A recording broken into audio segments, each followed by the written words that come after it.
요한계시록 5장의 주제는 이 구속에 관한 주제입니다.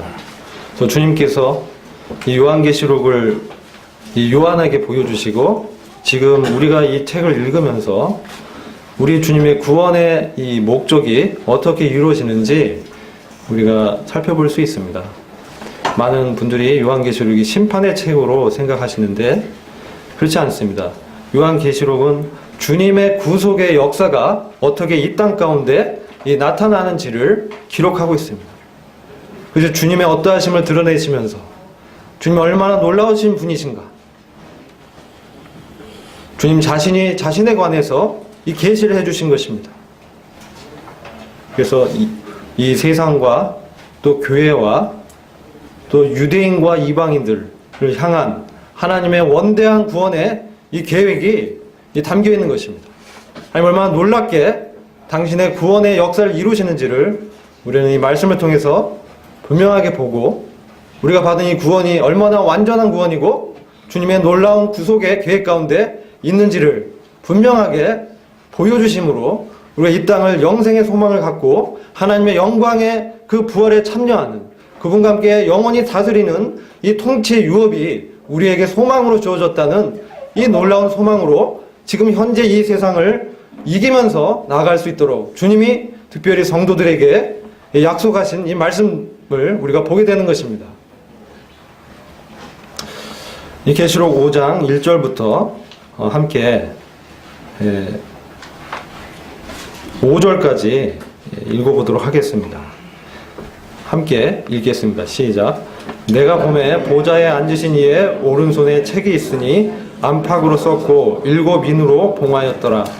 또 보매 힘있는 천사가 큰 음성으로 외치기를 누가 책을 펴며 그 인을 떼기에 합당하냐 하니 하늘 위에나 땅 위에나 땅 아래에 능히 책을 펴거나 보거나 할 리가 없더라. 이 책을 펴거나 보거나 하기에 합당한 자가 보이지 않기로 내가 크게 울었더니 장로 중에 하나가 내게 말하되 울지 말라. 유대지파의 사자 다윗의 뿌리가 이겼느니라. 이 책과 그 7 인을 떼시리라 하더라. 아멘. 자, 이 계시록 5장의 주제는 주님의 구속입니다. 그래서 우리가 구속에 대해서 주님이 얼마나 놀라운 계획을 하고 계신지를 우리는 보게 되는 것입니다. 이 구속이라는 것이 어떤 것입니까? 구속은 이전에 주인의 소유였던 것을 어떤 연유로 잃어버렸는데 그것을 다시 대가를 치르고 다시 되찾아오는 것입니다. 이것이 바로 구속의 원래 의미입니다. 하나님께서 이 세상을 창조하시고 사람을 창조하셨습니다. 그런데 아담과 하와가 죄를 범하게 되죠. 그래서 그들은 그들에게 맡겨진 하나님의 이 통치권을 빼앗기고 맙니다. 너는 땅을 정복하라. 땅에 번성하라.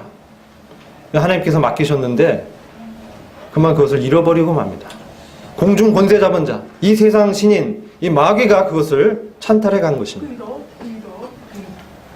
주님은 이것을 창세 이전부터 주님의 그 섭리 가운데서, 이 경륜 가운데서 사람을 구원할 계획을 갖고 계셨어요.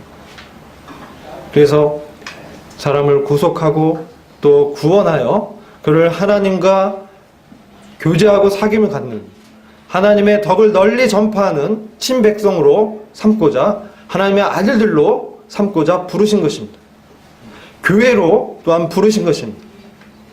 바로 그 역사를 하나님께서 이뤄 가시고 있는 과정에 있습니다. 그런데 우리가 주님의 십자가의 사역으로, 주님의 죽으심과 부활하심으로 우리 영혼의 구원을 얻는 이 근거가 마련되었습니다. 그리고 사단의 이 사망의 권세가 주님이 부활하실 때 깨진 것입니다. 그래서 일생에 매우 종노릇하는 우리들을 그 죄에서 해방시키셔서 자유케 하셔서 주님과 함께 사귐을 갖도록 주님이 일을 하신 것입니다. 요한복음 19장에는 내가 다 이루었다. 주님이 그렇게 하시고 돌아가셨습니다. 모든 죄에 대한 대가를 다 지불하시고 주님은 십자가에서 죽으셨지만 우리 아버지 하나님께서 우리 주님을 죽은 자 가운데서 살리셔서 부활시키셨습니다. 부활시켰을 뿐만 아니라 또 하늘의 우편 보좌로 승천하셔서 영광의 자리에 앉히신 것입니다. 우리가 그것을 바라볼 때, 우리가 우리 주님을 주요 구주로 영접했을 때 우리는 주님과 함께 하나가 되는 것입니다. 그러나 우리 가운데 여전히 이 죄의 잔재가 남아있기 때문에 고통과 신음 가운데 남아있는 이것을 또한 보게 되는 것입니다. 잠깐 로마서 8장을 함께 보겠습니다. 로마서 8장 19절부터 23절입니다. 이 말씀을 보시면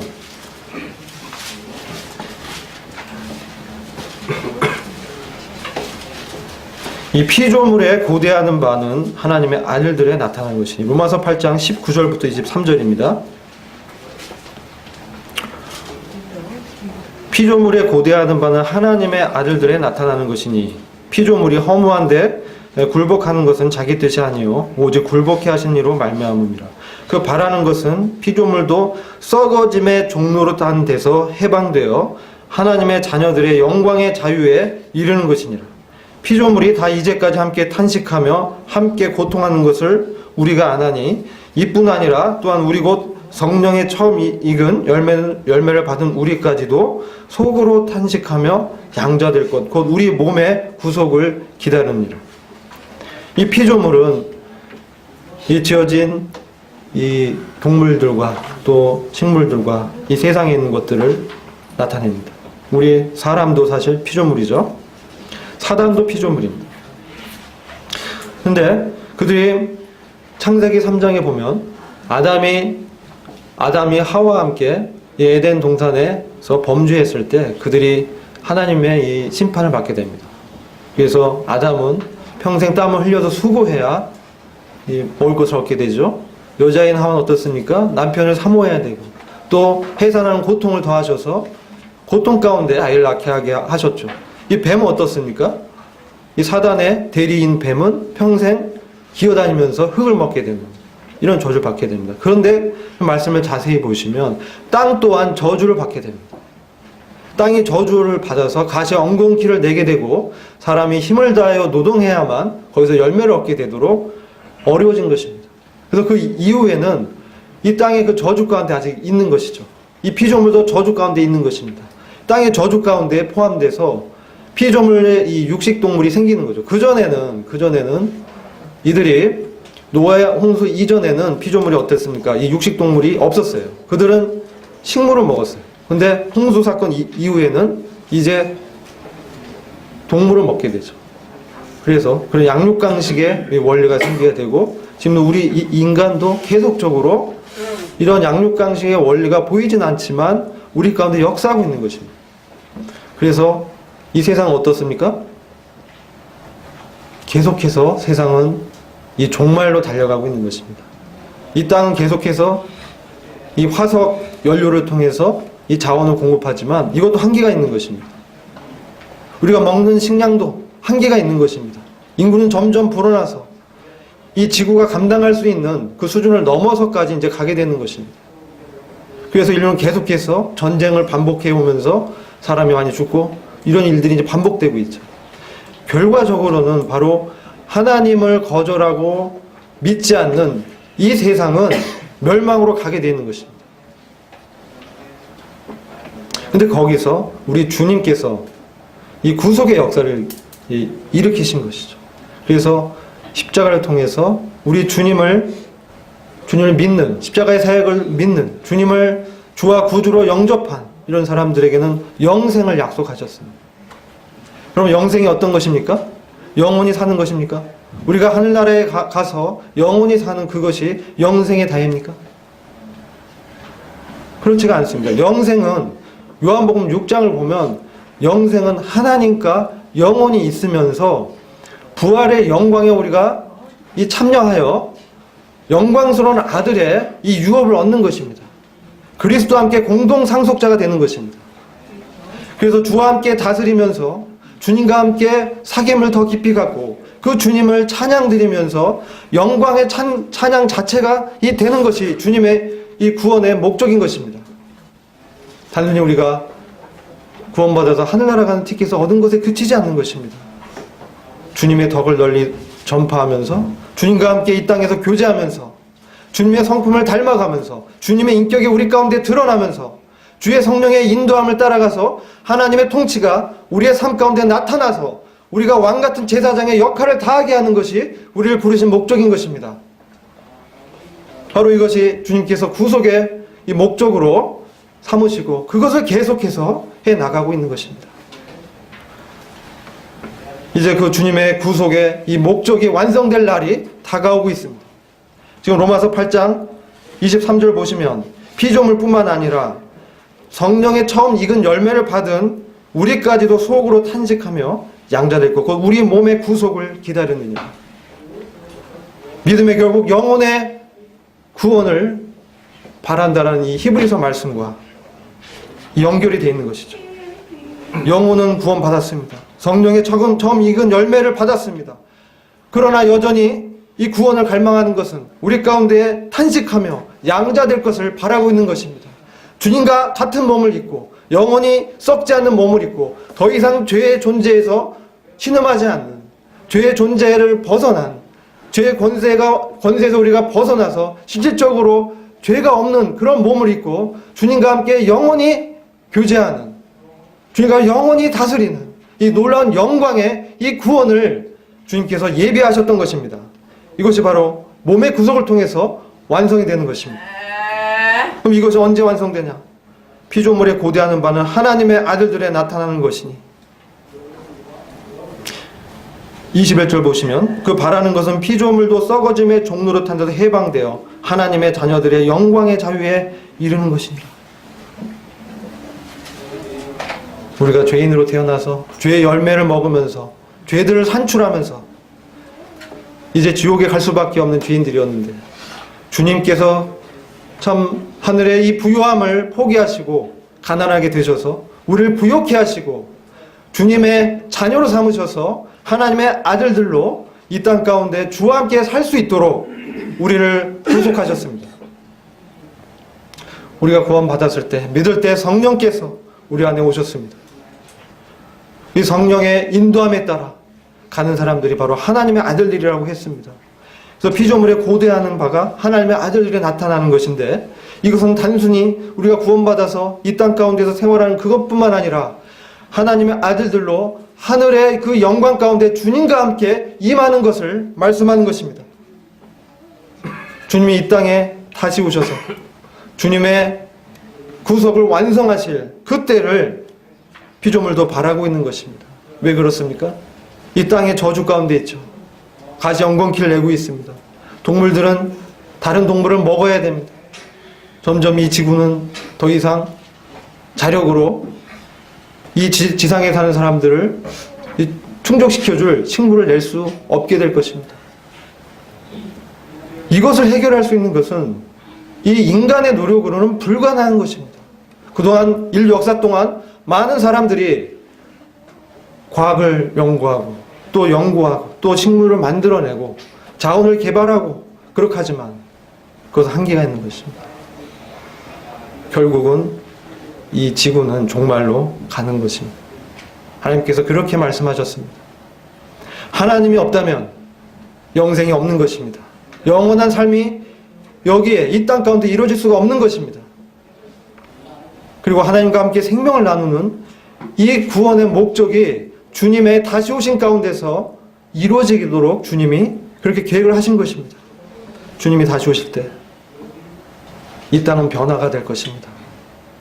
이 땅은 이제 더 이상 가시 엉겅퀴를 내는 것이 아니라 사막이 옥토로 변하고 어린 양이 사자와 뛰놀게 되고 아이가 독사굴에 손을 넣어도 물리지 않게 되며 이제 더 이상 전쟁이 없게 되는 평화로운 주님의 평화가 이 땅 가운데 완전히 임하고 모든 정부의 왕들이 주님의 그 권세 앞에 복종하게 되는 이 일들이 일어나게 될 것입니다. 시편 2편 말씀을 잠시 같이 보시겠습니다.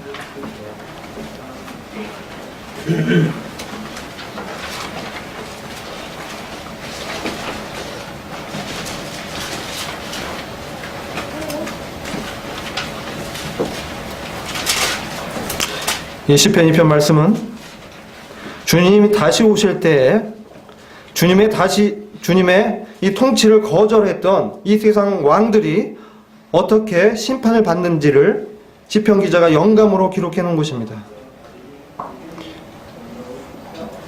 시편 2장 1절 보시면 어찌하여 열방이 분노하며 민족들이 허사를 경영하는고 세상의 군왕들이 나서며 관원들이 서로 꾀하여 여호와와 그 기름 받은 자를 대적하며 우리가 그 맹 것을 끊고 결박을 벗어버리자도다. 하늘에 계신 자가 웃으시며 주께서 저희를 비웃으시리로다.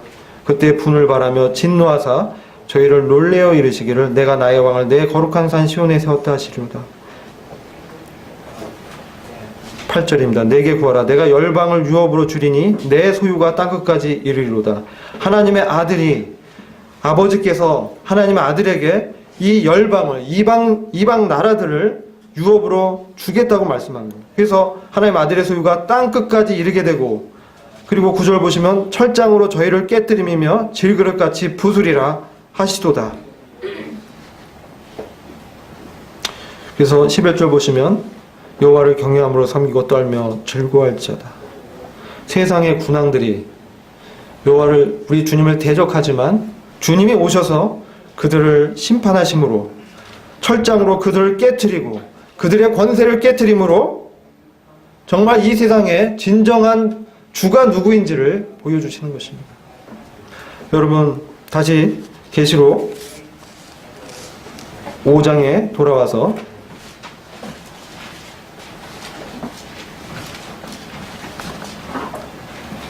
(1절을) 보시면 내가 보매 보좌에 앉으신 이의 오른손에 책이 있으니 안팎으로 썼고 7인으로 봉하였더라. 아버지 하나님의 오른손에 놓여져 있는 이 책, 이 두루마리 책이 어떤 책인지 우리는 생각하지 않을 수가 없습니다. 이 두루마리 책의 안팎에는 기록들이 기록되어 있고 7인으로 봉인되어 있습니다. 그리고 힘있는 천사가 큰 음성으로 외치기를 누가 책을 펴며 인을 떼기에 합당하느냐. 3절 보시면 하늘 위에나 땅 위에나 땅 아래에 능히 책을 펴거나 보거나 할 리가 없더라. 이 책에 대해서 우리가 알 수 있는 것은 계시록 5장 9절과 10절을 통해서 이 책의 내용이 어떤 것인지를 알게 되는 것입니다. 이 책을 이제 어린 양 되신 주님이 받게 되는데 그때 24장로가 새 노래로 경배를 드립니다. 구속의 경배를 드리는 것입니다. 새 노래를 노래하여 가로되 책을 가지시고 그 인봉을 떼기에 합당하시도다. 일찍 죽임을 당하사 각 족속과 방언과 백성과 나라 가운데서 사람들을 피로 사서 구속해서 하나님께 드리시고 저희로 우리 하나님 앞에서 나라와 제사장을 삼으셨으니 저희가 땅에서 왕노릇 하리로다 하더라. 바로 이 두루마리 책의 내용이 이 일을 이 땅에 이루실 하나님의 경륜의 계획이 기록되어 있는 바로 책인 것입니다. 각 족속과 방언과 백성과 나라 가운데서 사람들을 피로 구속해서 하나님께 드리시고 저희로 우리 하나님 앞에서 나라와 제사장을 삼으셨도다. 우리가 하나님 앞에서 왕같은 제사장입니다. 근데 지금 이 땅에서 우리가 왕같은 제사장으로 주님을 섬기도록 우리를 부르셨습니다. 이게 우리를 피로 사서 구속해서 하나님께 드리신 결과죠.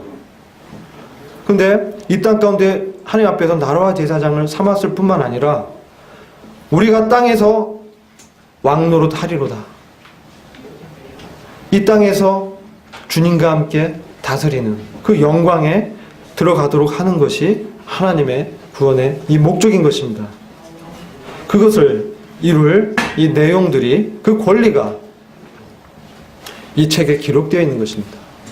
이 책에 이 세상 가운데 하나님께서 어떻게 구속을 완성하실지, 어떻게 행정을 하실지, 어떻게 심판하실지, 어떤 재판을 내릴지, 어떻게 이 땅 가운데 구속받을 사람들을 구원할지, 또 불신 세상을 어떻게 판단 내리시고 형벌하실지, 또 이 세상과 온 우주 만물의 주인이 누구인지 이 책에 기록되어 있는 것입니다. 그리고 7인으로 봉해버렸습니다. 이 로마 시대에 이렇게 7인으로 봉한 것은 어떤 권리를 증명하는 증서에 7인을 봉인했습니다. 그래서 이 책의 내용은 이 세상의 진정한 소유자가 누군가를, 그 권리가 누구에게 있는가를 보여주는 책입니다.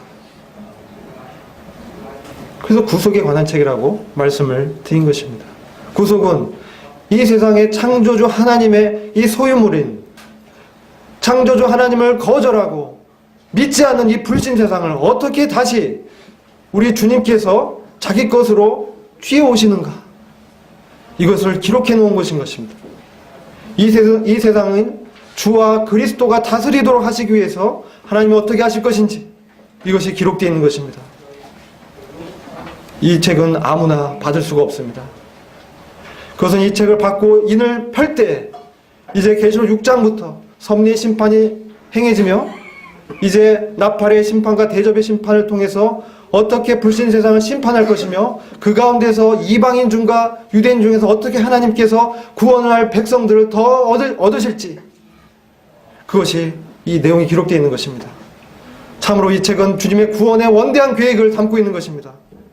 또 어떻게 능력으로 이루실지, 하나님 얼마나 놀라운 능력을 갖고 계신 그분이신지, 이 우주 만물이 하나님의 소유라는 것을 명명백백하게 이 땅 가운데 보여주실 것입니다. 근데 지금 힘 있는 천사가 안타까운 외침을 하고 있는 것입니다. 아주 큰 음성으로 외치고 있습니다. 누가 이 책을 펴며 인을 떼기에 합당한가? 합당한 자를 지금 찾고자 지금 천사가 큰 음성을 외친 것입니다. 이 힘 있는 천사, 능력 있는 천사도 이것을 받을 수가 없는 것입니다. 이 구속을 이룰 수가 없는 것입니다. 3절에 하늘 위에 존재하는 영적인 존재들, 그럴 능력이 없는 것입니다. 그들은 피조물에 불과한 것입니다. 땅 위에 있는 능력 있는 세상의 정치가, 지도자, 사업가들, 그럴 능력이 없는 것입니다. 이 세상 어떻습니까? 사람들이 유토피아를 꾀하면서 개발하고 발전시키고, 그런 어떻습니까? 점점 이 세상은 황폐해 가고 있습니다. 지금 범죄가 가정까지 들어왔습니다. 아들이 아버지를 찔러 죽입니다. 형제가 형제를 향해 총을 쏩니다. 이 땅 위에 주님의 구속을 이룰 사람이 없는 것입니다. 땅 아래에 있는가? 땅 아래에 갇혀있는 그 영적인 존재들이 그럴 능력이 없는 것이죠. 그래서 이 책을 피고 인을 뗄 때 하나님의 이 구원의 원대한 계획이 완성이 되는데 그럴 자가 없기 때문에 요한이 크게 울었다라고 말씀하고 있는 것입니다. 합당한 자가 보이지 않기로 내가 크게 울었더니, 이것은 원어로 계속 크게 울은 것입니다. 이것은 주님께서 예루살렘 성의 이 멸망을 예언하시면서 그 큰 마음의 상심 가운데서 우신 그 똑같은 심정이 이 사도 요한도 그런 심정으로 울고 있는 것입니다. 이 세상을 구원하사 주와 그리스도의 것으로 삼아야 되는데 그럴 자가 없는 것입니다. 지금 밤모섬에 사도 요한이 유배되어 있었습니다. 그러니까 그의 주님과 함께 동행하면서 주의 복음을 증거한 대가로 지금 사도 중에 가장 마지막까지 살아남아서 있었는데 지금 그를 도미탄 황제가 밤모섬에 유배시킨 것입니다. 그에게 소망이 없었습니다. 이런 상황 가운데 어떻게 죽임을 당할지도 모르죠. 그리고 이것이 자기에게만 국한된 것이 아니라 주님의 구원을 소망하는 많은 교회 가운데 숨어있는 이 성도들을 향한 이 구속이 어떻게 이루어질 것인지 신음하고 있는 고통 가운데 있는 이 땅의 참된 교회 가운데 그것을 주님의 오심을 바라보는, 사모하면서 기다리는 그런 사람들의 심정으로 그 구속자를 찾아보는데 보이지 않아서 지금 울고 있는 이 요한의 심정을 보게 되는 것입니다. 근데 5장 5절에 장로 중에 하나가 내게 말하되 울지 말라. 더 이상 울지 말라. 유대지파의 사자 다윗의 뿌리가 이기었으니 이 책과 그 7인을 떼시리라 하더라. 이것은 무엇입니까? 유대지파의 사자 다윗의 뿌리, 이건 누구를 말씀하고 있는 것입니까? 우리 주 예수 그리스도를 말씀하고 있는 것입니다. 우리가 우리 주 예수 그리스도를 하나님의 어린 양, 연약하고 죽임당하신 그런 분으로만 알 것이 아니라 유대지파의 사자, 창세기 49장 보면 야곱이 예언을 하죠. 유대지파의 사자, 통치자의 꼴이 유다를 떠나지 않는 그런 것을 예언을 합니다. 그래서 유대지파의 사자, 이것은 왕권을 상징하는 것입니다. 왕권을 가진 자가 다윗의 후손으로 오셔서 이겼다고 말씀하고 있는 것입니다. 우리 주님께서 세상을 이기셨습니다. 요한복음 16장 33절에 두려워 말라, 환난 날에 담대하라, 내가 세상을 이겼노라. 죄와 사망의 권세를 이기셨습니다. 우리 주님께서 사단의 모든 시험들을 이기셨습니다. 그분은 왕으로서 이기신 것입니다. 왕의 권능과 능력으로 이기신 것입니다. 우리가 우리 주님을 어떤 분으로 바라보고 있습니까? 우리가 다만 십자가에서 은혜를 베푸시기 위해서 달려 죽으신 그분, 그런 분으로만 알고 있습니까? 그러나 분명히 성경은 증거하고 있습니다. 그분은 왕이십니다. 그분은 참으로 하나님의 아들이십니다. 그분은 하나님이십니다. 그분은 그분의 그 권능으로 이 세상을 구속하기 위해서 다시 오실 것입니다. 에베소서 1장 말씀을 잠시 보겠습니다.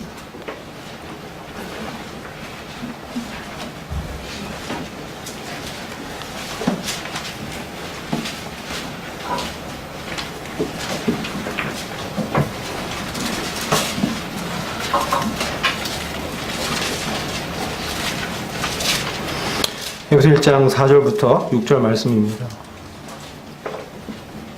함께 읽어보도록 하겠습니다. 시작. 고 창세전에 그리스도 안에서 우리를 택하사 우리로 사랑 안에서 그 앞에 거룩하고 흠이 없게 하시려고 그 기쁘신 뜻대로 우리를 예정하사 예수 그리스도로 말미암아 자기의 아들들이 되게 하셨으니 이는 그의 사랑하시는 자 안에서 우리에게 거저 주시는 바 그의 은혜의 영광을 찬미하게 하려는 것이라. 우리를 창세전에 그리스도 안에서 택하셨습니다.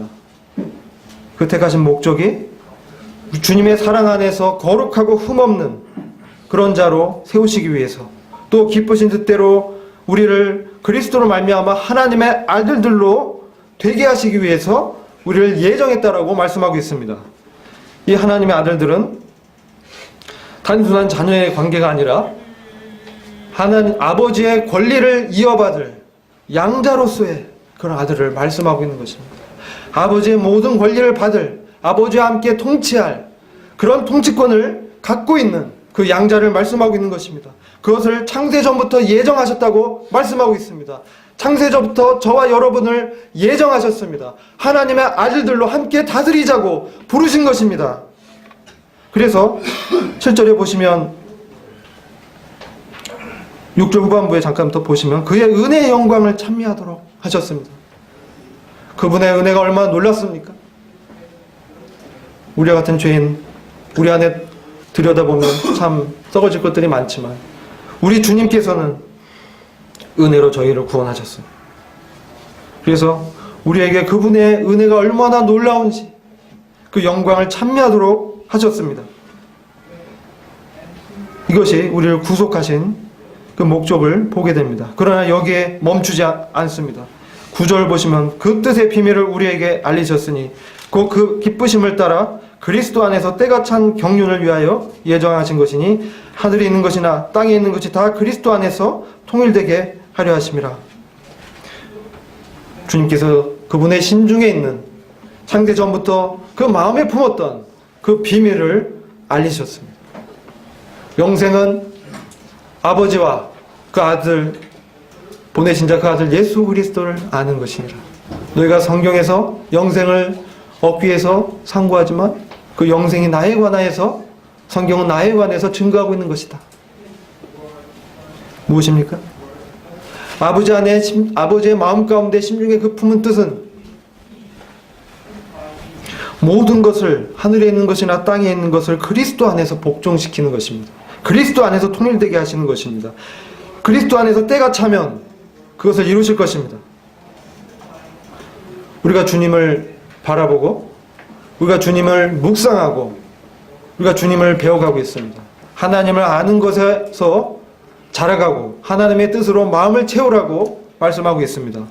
근데 하나님께서는 우리를 그냥 구원받아서 하늘에 가는 그것으로 멈추는 것이 아니라 그리스도 안에서 모든 것을 통일시키는 그때에, 그 자리에 그 영광을 함께 참여하고자 우리를 부르신 것입니다. 그래서 11절을 보시면 모든 일을 그 마음의 원대로 역사하시는 자의 뜻을 따라 우리가 예정을 입어 그 안에서 기업이 되었으니 이는 그리스도 안에서 전부터 바라던 우리로 그의 영광의 찬송이 되게 하려 하심이라. 여기 놀라운 말씀이 기록되어 있는 것입니다.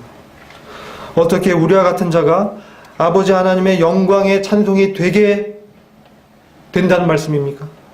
우리 자신을 바라볼 때는 참 말도 안 되는 얘기일 수 있죠? 그러나 11절 보시면 모든 일을 그 마음의 원대로 역사하시는 자의 뜻을 따라 하나님이 그렇게 하시겠다고 하는 것입니다. 하나님께서 우리 안에서 그분의 생명을 주셨습니다.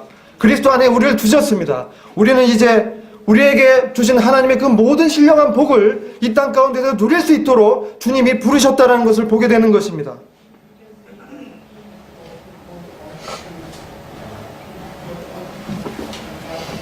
그래서 우리 안에서 역사하시는 그 능력으로 우리를 그분의 영광의 찬송이 되도록 우리를 다루시고 빚어가시겠다는 것입니다. 바울이 그의 고통 가운데서 고난을 많이 받았죠. 그러나 그가 고난 받는 것이 큰 유익이라고 했습니다. 왜 그렇습니까? 고난 가운데 그는 그리스도의 능력을 경험했기 때문에 그렇습니다. 고통 가운데 주님의 임재를 체험했기 때문에 그렇습니다. 성도님들, 여러분 직장 다니신 분도 계시고 가정에 계신 분도 계시고 학생들도 있을 것입니다. 우리가 만나는 모든 환경과 사람들이 녹록지 않습니다. 세상은 우리의 믿음을 받지 않습니다. 세상을 이긴 이김은 이것이니 예수 그리스도가 하나님의 아들이라는 믿는 믿음이 아니겠는가? 요한일서 5장에 그렇게 말씀하고 있는 것입니다. 이것은 무슨 말씀입니까? 우리의 삶 가운데 예수 그리스도가 부활하신 하나님의 아들로 우리의 삶 가운데 능력으로 함께 하시는 것을 말씀하고 있는 것입니다. 우리가 그 하나님의 권능을 믿으면서 우리 앞으로 우리가 받게 될 그 구속의 영광 가운데 얼마나 놀라운 하나님의 나라와 영광이 우리를 위해서 예비되었는지를 바라볼 때 주님이 그것을 예비하시고 계시고, 그리고 이 땅 가운데 주님의 심판을 통해서 믿지 않는 자를 다 굴복시키고 다 통일시켜서 하나님 앞에 굴복해야 할 그 역사를 주님이 준비하고 계신데 그것을 우리에게 알리셨다는 것입니다. 그 뜻의 비밀을 알리셨습니다. 주님의 그 놀라운 뜻을 보았을 때 그것은 참 우리에게 놀라운 소망이 되는 것입니다. 중국에 제가 위익교회하고 연택교회 갔을 때 그 예배당의 건물에 이제 가까이 갔을 때 문성 형제님이 박 형제님 이제부터는 한국말 하지 마십시오. 한국인이 가서 이 교제하는 것은 불법입니다. 그들은 그런 위험한 가운데서 이 모이고 있었던 것입니다. 공안에게 들켜서 잡혀가면 심한 고문을 당할 수도 있는 것이죠. 그들의 가진 권리를 빼앗길 수도 있는 것입니다. 큰 소리로 예배를 하는 것도 부담이 되는 것입니다. 우리는 토요일 저녁에 모여서 크게 찬송을 불렀습니다. 주일날 주님의 영광을 묵상하면서 주님께 경배를 드렸습니다. 이런 고난은 서머나 교회 약속하신 것처럼 단 열흘 동안이다. 죽음과 지옥의 권세를 누가 갖고 있습니까? 지옥과 음부의 열쇠를 누가 갖고 있습니까? 염라대왕입니까? 아닙니다. 부활하신 우리 주 예수 그리스도께서 사망과 음부의 권세를 갖고 계십니다. 고난받는 게 왜 유익이 될까요? 고난을 통해서 하나님의 아들의 영광을 주시는 것이기 때문에 우리가 고난 가운데서 유익을 얻는 것입니다. 어려움 가운데서 주님을 의지함으로, 내 안에서 말씀하신 그 성령의 인도함에 순종함으로, 내 몸을 저 복종시켜서 드림으로 그 순간 하나님의 영광이 나타나는 것입니다. 그 영광이 쌓이고 그런 순종의 삶이 쌓여서 우리는 아버지 앞에서 참으로 기쁨의 면류관이 될 것입니다. 여러분, 이 사실을 믿으십니까? 주님, 우리는 놀라운 하나님의 아들들로 부르신 것입니다. 그럼 우리는 고난을 두려워할 필요가 없습니다. 이 세상 우리를 죽이는 그 순간까지밖에 함께 할 수 없는 것입니다. 죽음 건너에 우리를 위하여 영광이 예비되어 있는 것입니다. 우리가 이 땅에서 잠시 어려움을 당할 수 있지만 영광의 그 큰 것은 그것보다 훨씬 큰 것입니다. 저 하늘의 영광 가운데 영원히 주와 함께 다스리리. 요한복음 16장 이 33절 말씀을 잠시 보겠습니다.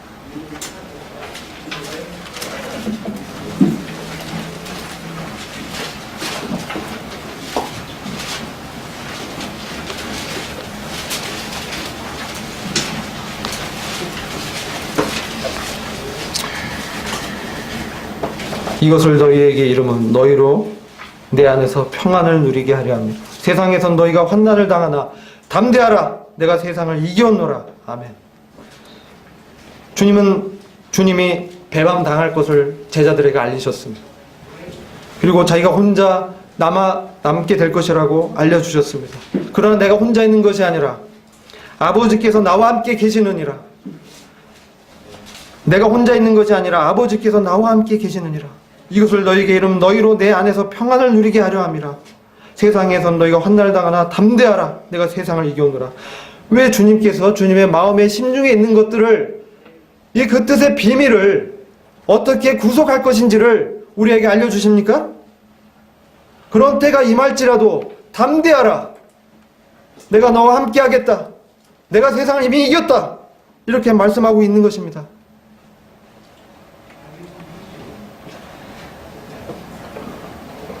(17장) 넘어가시면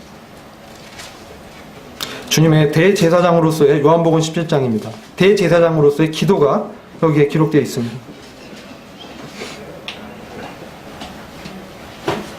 여기서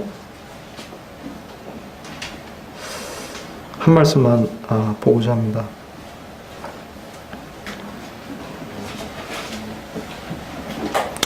(17장) 22절 잠시 보시면, 내게 주신 영광을 내가 저희에게 주었사오니 이는 우리가 하나가 된 것 같이 저희도 하나가 되게 하라 합니다. 23절, 곧 내가 저희 안에 아버지께서 내 안에 계셔 저희로 온전함을 이루어 하나가 되게 하려 함은 아버지께서 나를 보내신 것과 또 나를 사랑하심 같이 저희도 사랑하신 것을 세상으로 알게 하려 함이로소이다. 아버지여, 내게 주신 자도 나 있는 곳에 나와 함께 있어 아버지께서 창세전부터 나를 사랑하심으로 내게 주신 나의 영광을 저희로 보게 하시기를 원하옵나이다. 우리 주님께서 아버지와 하나가 되셔서 창세전부터 창조 가운데서 함께 누리신 그 영광을 우리에게 알게 하십니다. 또한 우리 주님께서 아버지와 함께 창세전부터 예비한 이 구속의 계획을 우리에게 알게 하십니다. 이 구속의 역사 가운데 놀라운 말씀 하시는데, 이런 것들은 뭡니까? 바로 아버지와 완전한 연합을 그들이 이루도록 하게 하시고, 또 세상으로 우리가 아버지로부터 온 것을 알게 하기 위해서 이렇게 예비하신 것입니다. 그런데 24절 보시면 17장 요한복음 10장 24절 보시면 아버지와 내게 주신 자도 나 있는 곳에 나와 함께 있어. 지금 요한계시록의 배경은 이제 환난을 배경으로 하고 있는 것입니다. 이제 5장을 끝나면 이 세상은 주님의 섭리적인 심판 가운데 들어가게 되는데, 내게 주신 자, 주님의 소유인 자, 주님의 피로 사서 하나님께 드려진 자는 나 있는 곳에 나와 함께 있어. 주님 지금 어디 계십니까? 하늘에 계십니다. 그러면 주님의 영광을 우리가 어디서 같이 보게 된다는 거예요? 주와 함께 하늘에서 주님의 구속의 계획이 이루어지는 그 영광을 함께 보게 하시겠다는 것입니다. 마태복음 28장 18절 보시면 하늘과 땅에 있는 모든 권세를 내게 주셨으니, 그 말씀이 보시면 18절 보시면 예수께서 마태복음 28장 18절부터 20절까지 이 말씀을 나누고 오늘 교제를 마치고자 합니다. 예수께서 나와 일러 가라사대 하늘과 땅의 모든 권세를 내게 주셨으니 그러므로 너희는 가서 모든 족속으로 제자를 삼아 아버지와 아들과 성령의 이름으로 침례를 주고 내가 너희에게 분부한 모든 것을 가르쳐 지키게 하라. 볼지어다 내가 세상 끝날까지 너희와 항상 함께 있으리라 하시니라. 하늘과 땅의 모든 권세를 우리 주님께 주셨다고 했습니다. 인자가 되는 것으로 심판하는 권세를 주님이 받으셨습니다. 지금 아버지 손에 들려있는 그 구속의 경륜에 관계된 그 책을 이제 주님이 받게 되는 것이죠. 그러면 주님이 구원의 역사를 그분의 권세로 아버지부터 받은 그 권세를 이 땅에 베푸실 것입니다. 그래서 우리 주님 말씀하십니다. 그런 심판하기 전에, 주님의 그 날이 오기 전에 너는 가서 복음을 전하라. 그래서 모든 사람이 하나님의 아들들이 될 수 있도록 제자를 삼아라. 분부한 모든 것을 가르쳐 지키게 하라. 그러면서 우리에게 위로를 주십니다. 내가 세상 끝날까지 너희와 항상 함께 있으리라. 아멘. 주님 세상 끝날까지 주님 우리와 함께 하시며 능력으로 더해 주실 것입니다. 우리가 시험 가운데 낙심될 때가 있지만 죄 가운데서 자기를 거역한 자를 끝까지 참으신 주님을 기억하기 원합니다. 기도하겠습니다. 주님 참 감사합니다. 오늘 주님께서 주님의 이 구속의 경륜을 어떻게 행하실지 주님의 원대하신 계획을 우리한테 알려주시고 주와 함께 이것을 이루시고자 하시는 이 주님의 이 마음을 알게 하신 것을 감사를 드립니다. 주님, 이 놀라운 주님의 이 마음에 저희 마음이 일치되길 원합니다. 그리스도 예수 안에서 주님과 같은 뜻을 갖길 원합니다. 주님이 저희 마음속에 참 주인이 되시기를 원합니다. 주님, 저희들의 마음을 변화시켜 주시옵소서. 주님, 참으로 역사하여 주시기를 간절히 구합니다. 주 예수 그리스도의 존귀하신 이름으로 부탁하고 기도했습니다. 네.